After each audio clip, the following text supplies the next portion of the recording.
Earlier, when we added our first task to the task management database, we used the interface provided by the database template.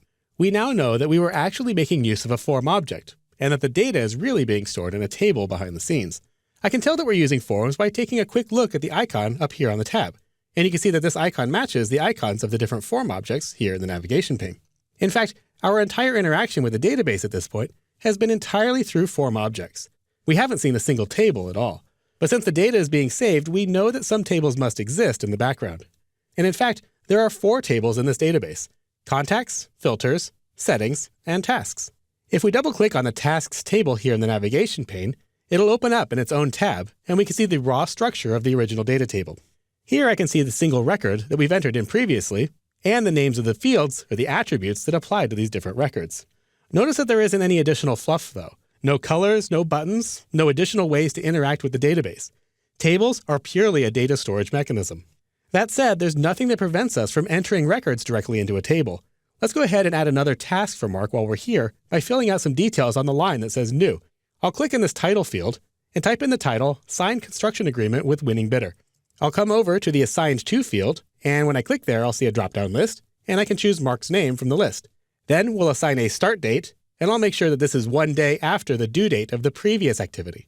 I'll click here, then click on the calendar icon here to choose the date. I'll choose the 1st here. Next, we'll click over to the due date, and again, I'll pick the calendar icon, and I'm going to choose a date that's the following Friday, which for me is going to be the 8th of April. Notice that as I make these changes, I get this little pencil icon that shows up on the left-hand side of the record. That indicates that this record has had changes made to it. If I click off of that record, for instance, I click down here to this 3rd line here, you'll notice that the pencil disappears.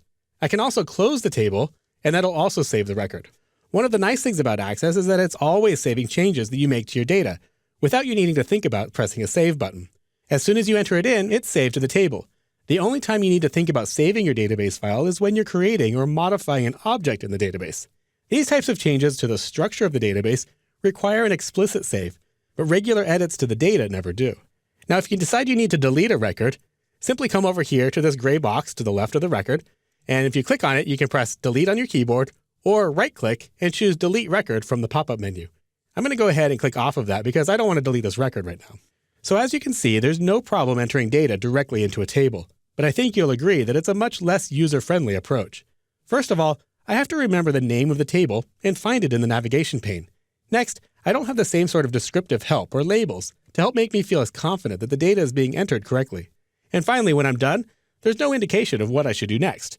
All of these concerns were addressed by moving this type of data entry task into a form where the interaction can be designed in a more user-friendly way.